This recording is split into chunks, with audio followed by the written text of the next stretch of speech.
सभी मसीह भाई बहनों को प्यार भरी जय मसीह की परमेश्वर की पाक और पवित्र हजूरी में आप सबका स्वागत करते हैं। और हमारे पिता परमेश्वर ने हमें जो अपने वचनों के द्वारा आत्मिक खुराक दी है उसके लिए प्रार्थना करते हैं। Hallelujah hallelujah hallelujah hallelujah. धन्यवाद धन्यवाद धन्यवाद धन्यवाद पिता पुत्र पवित्र आत्मा, पिता पुत्र पवित्र आत्मा, पिता पुत्र पवित्र आत्मा। Thank you Lord Jesus. साना के यहोवा परमेश्वर आपका शुक्र धन्यवाद करते हैं। जलाली खुदा आपकी आराधना बंदगी करते हैं पिता परमेश्वर जी। आपके नाम को महिमा देते हैं पिता परमेश्वर जी।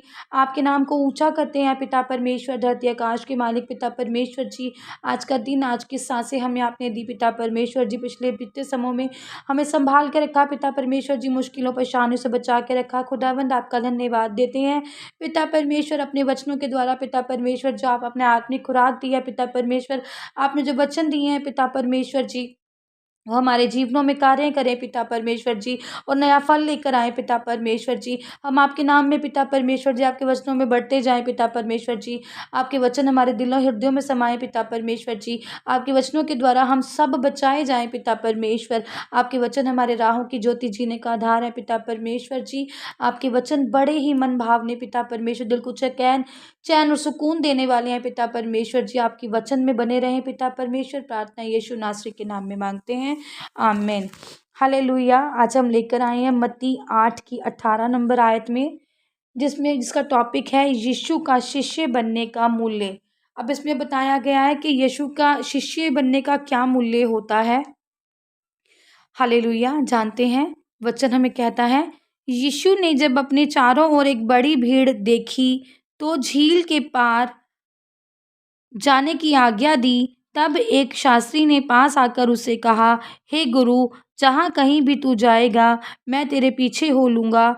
यीशु ने उससे कहा, लोमड़ियों के भट्ट और आकाश के पक्षियों के बसेरे होते हैं, परंतु मनुष्य के पुत्र के लिए सिर झुकाने धरने की भी जगह नहीं है। और एक और चेले ने उससे कहा, हे प्रभु, मुझे पहले जाने दे कि अपने पिता को गाड़ दूं। यीशु ने उससे कहा, हे मेरे पीछे तू मेरे पीछे हो ले और मुर्दों को अपने मुर्दे गाड़ने दे। हालेलुया। अब ये वचन बहुत ही गहराई से समझने वाला है। मुझे भी बड़ा टाइम लगा इसको समझने के लिए। अब परमेश्वर वचन दे रहे थे, प्रचार कर रहे थे, तो जब बहुत भीड़ परमेश्वर के पास जुट गई, परमेश्वर ने बहुत बड़े बड़े कार्य किए, तो वहाँ पर दो लोग परमेश्वर को मिले जो परमेश्वर का क्या बनना चाहते थे, जो चाहवान थे परमेश्वर के दास बनने के चाहवान थे कि हम भी परमेश्वर के कार्य करेंगे। तो दो लोगों के बारे में बता रहा कि दो लोगों ने ये इच्छा जताई थी। अब वो दो लोग किस तरह से इच्छा को जता रहे थे और परमेश्वर को क्या पता था वो हम जानते हैं। आगे लिखा है जैसे, अब यीशु ने, मैं आपको लाइन टू लाइन बताती हूँ। यीशु ने जब अपने चारों ओर एक बड़ी भीड़ देखी तो झील के उस पार जाने की आज्ञा दी। अब जब परमेश्वर कार्य कर रहे थे, चमत्कार दिखा रहे थे, चमत्कार कर रहे थे, रोगियों को ठीक कर रहे थे, दुष्ट आत्माएं निकाल रहे थे, कोढ़ के रोगों को चंगा कर रहे थे, सूबेदार के सैनिक को परमेश्वर ने चंगा किया था, तो क्या हो रही थी, भीड़ जमा हो रही थी परमेश्वर के यहाँ पर। भीड़ की भीड़ परमेश्वर को घेर रही थी। तो परमेश्वर ने क्या करा, फिर उस पार, झील के उस पार जब जाने के लिए परमेश्वर तैयार हुए, तब एक शास्त्री अब कौन होते थे, शास्त्री जो ज्ञान रखते थे शास्त्रों का, वो एक शास्त्री परमेश्वर के पास आया और उसने कहा, हे गुरुजी, जहाँ कहीं भी तू जाएगा मैं तेरे पीछे हो लूँगा। अब ये एक वो मनुष्य था जो परमेश्वर का दास बनने की इच्छा प्रकट कर रहा था परमेश्वर के आगे। अब परमेश्वर जो थे वो हमारी तरह, तुम्हारी तरह थोड़ी हैं। अब वो तो दिलों को जानने वाले परमेश्वर थे। इंसान के अंदर भी क्या चल रहा होता है परमेश्वर ये भी जानते हैं। हम सिर्फ ऊपरा ही किसी को देखते हैं तो ऊपर की चीज़ें ही बता पाते हैं, पर परमेश्वर दिलों की जानते हैं कि हमारे अंदर क्या चल रहा है। परमेश्वर को ये चीज़ें पता थी। अब परमेश्वर उससे आगे क्या कहते हैं, यीशु ने उससे कहा, लोमड़ियों के भट्ट और आकाश के पक्षियों के बसेरे होते हैं, परंतु मनुष्य के पुत्र के लिए सिर धरने की भी जगह नहीं है। अब परमेश्वर को पता था कि जो ये शास्त्री था, जो थोड़ा सा ज्ञानवान रखता था, अब वो परमेश्वर के सिर्फ चिन्ह चमत्कार देख कर के मैं भी चिन्ह चमत्कार कर सकूं और भीड़ मेरे पीछे भी हो ले, जैसे कि अब हम कहें कि जैसे कि जिसको परमेश्वर की कोई बुलाहट नहीं होती, कॉलिंग नहीं होती और दास खड़े हो जाते हैं, ऐसे ऐसे हम उसको कह सकते हैं ऐसे हम उसको कह सकते हैं कि वो परमेश्वर को पता था, तो परमेश्वर ने उसको मतलब समझाने के लिए या कहते हैं ना परखने के लिए या फिर कहने भर के लिए कि परमेश्वर ने कहा कि मैं तुमसे सच कहता हूँ कि लोमड़ियों के भटके के लोमड़ियों के रहने की भी झुंड है, जगह है, और आकाश के पक्षियों के भी बसेरे हैं। वो भी दिन भर घूम कर और शाम को अपने घोंसलों में आ जाते हैं। उन्होंने पेड़ों पर अपने घोंसले बनाए होते हैं, परंतु मैं जो मनुष्य का पुत्र हूँ, मैं जो सेवा करता हूँ, मैं जो यहाँ वहाँ घूमता हूँ, तो मेरी रहने की कोई जगह नहीं है, मेरा कोई ठिकाना नहीं है। अगर मैं जंगलों में प्रार्थना कर रहा हूँ तो तुम्हें जंगलों में जाना पड़ेगा। अगर मुझे खाने को कुछ नहीं मिल रहा तो तुम्हें भी नहीं मिलेगा। मतलब परमेश्वर उसको आग्रह कर रहे थे एक किस्म का, कि बता रहे थे, क्योंकि परमेश्वर उसको दिल को जानते थे कि वो कितना साथ देने वाला है और कितना नहीं। तो ये परमेश्वर ने उसके लिए कहा। और दूसरे मनुष्य, जो दूसरा मनुष्य था, अब हम उसके बारे में जानते हैं कि वो क्या कह रहा था। हालेलुया। दूसरे मनुष्य ने कहा, एक और चेले ने उससे कहा, हे प्रभु, मुझे पहले जाने दे कि मैं अपने पिता को गाड़ दूं। अब परमेश्वर का जो शिष्य बनना है वो इतना आसान नहीं है। उसके लिए हमें अपनी सुख सुविधाएं छोड़नी पड़ती हैं, अपनी जिम्मेदारियों को हमें त्यागना पड़ता है, अपने संसारिक कामों को हमें छोड़ना पड़ता है, तब कहीं जाकर हम वो मूल्य चुका पाते हैं। और वो चुकाना हर किसी के बस की बात नहीं होती, वो इतना आसान नहीं होता। अब चाह तो इस चेले ने भी जताई थी, पर ये कह रहा था कि मुझे पहले अपने काम करने दे, पहले मुझे अपने पिता की सेवा करने दे, पहले मुझे अपनी घर के माँ बाप के लिए घर बनाने दे, पहले मुझे अपने बच्चों को संवारने दे, अपने बच्चों का भविष्य बनाने दे। पर यीशु ने क्या कहा? यीशु ने उससे कहा, तू मेरे पीछे हो ले और मुर्दों को अपने मुर्दे गाड़ने दे। अब परमेश्वर ने उससे कहा, अगर तू मेरा चेला बनना चाहता है, अगर तू मेरे पीछे चलना चाहता है, तो अपनी जिम्मेदारियों को क्या कर, छोड़ दे, त्याग दे।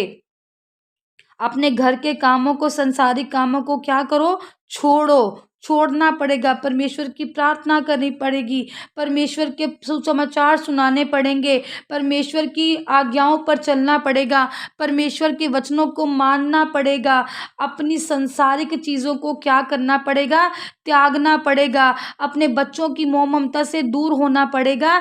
तो हम जाकर मनुष्य जो है शिष्य बनने का मूल चुका पाते हैं। पर वो इतना आसान नहीं होता और हर कोई नहीं कर पाता। तो परमेश्वर ने तो ये शब्द कहे थे, वो कह रहा था कि मुझे अपने पिता को गाड़ने दे, कि मुझे अपने संसारिक काम करने दे। अब जब हम परमेश्वर का चेला बनने को तैयार ही हो गए हैं, हमने मन ही बना लिया है, तो परमेश्वर हमारे कार्य अपने आप करेगा। अब मैं एक चर्च में जाती हूँ, मैं वॉलंटियर भी हूँ वहाँ पर। मैं सुबह जल्दी भी जाना होता है हमें कई बारी। तो हम क्या करते हैं, उसके लिए जल्दी उठ जाते हैं थोड़ा-सा और जल्दी काम ख़त्म करते हैं। हमारे घर की जो ज़िम्मेदारियाँ होती हैं, उसको जल्दी करते हैं और जाते हैं अपनी ड्यूटी को क्या करते हैं, वहाँ जाकर निभाते हैं कि परमेश्वर ने हमें एक कार्य दिया है, तो हमें करना है। इसीलिए कहते हैं कि सब कुछ हो सकता है, नामुमकिन कुछ भी नहीं है। जिसने हमें पक्षी बनाया है, उसने पेड़ों पर बसेरा भी दिया है, जिसने इंसान बनाया है, उसको काम करने के लिए हाथ पैर भी दिए हैं, जिसको बच्चे दिए हैं, उसको भविष्य बनाने की जिम्मेदारी भी परमेश्वर ने ले रखी है। परमेश्वर से पहले कुछ भी नहीं है। परमेश्वर ने सब तय किया है, किसको कितना देना है। पर हम लोग मूर्ख हैं, जो ज़्यादा से ज़्यादा पाने की चाहवान होते हैं।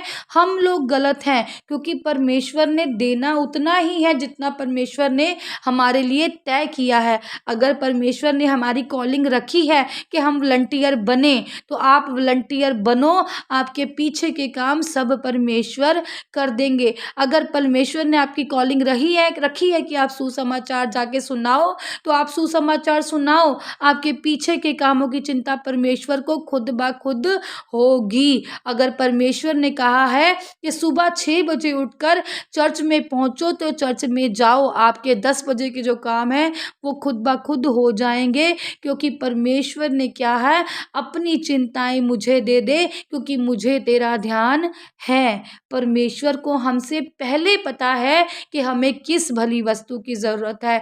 इसलिए अगर हमारी कॉलिंग परमेश्वर के दास बनने की है तो अपनी दास को, अपनी कॉलिंग को पहचानो और पीछे हो लो अपनी सांसारिक चीज़ों को त्याग कर परमेश्वर के नबी होने की कॉलिंग को सुनो। परमेश्वर हमसे क्या चाहते हैं, परमेश्वर आपसे क्या चाहते हैं, उसको सुनो, महसूस करो, बैठो एकांत में प्रार्थना करो, पूछो परमेश्वर से, परमेश्वर आपकी हमारे लिए क्या कॉलिंग है, आप क्या चाहते हैं। परमेश्वर के दास बनना, उसका मूल्य चुकाना बहुत ही मुश्किल है पर नामुमकिन नहीं है। सच्चा शिष्य वही है जो परमेश्वर की आज्ञाओं का पालन करता है, परमेश्वर के पीछे होकर चलता है, परमेश्वर की सब आज्ञाओं को मानता है। हालेलुया। परमेश्वर आपको भी आज्ञाओं पर चलने वाला, मानने वाला बनाए, मैं प्रार्थना करती हूँ। परमेश्वर आपको संभाले, परमेश्वर आपको अपनी कॉलिंग से पिताए, पवित्र आत्मा के ज़रिए परमेश्वर आपको बताएं कि आपकी क्या कॉलिंग है, आपके लिए क्या परमेश्वर ने ठहराया है।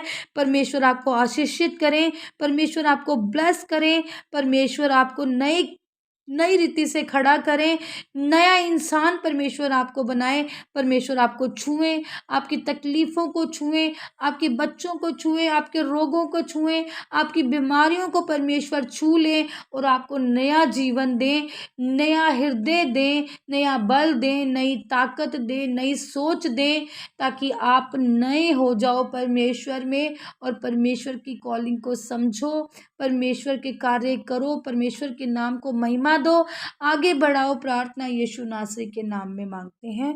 आमीन, आमीन और आमीन।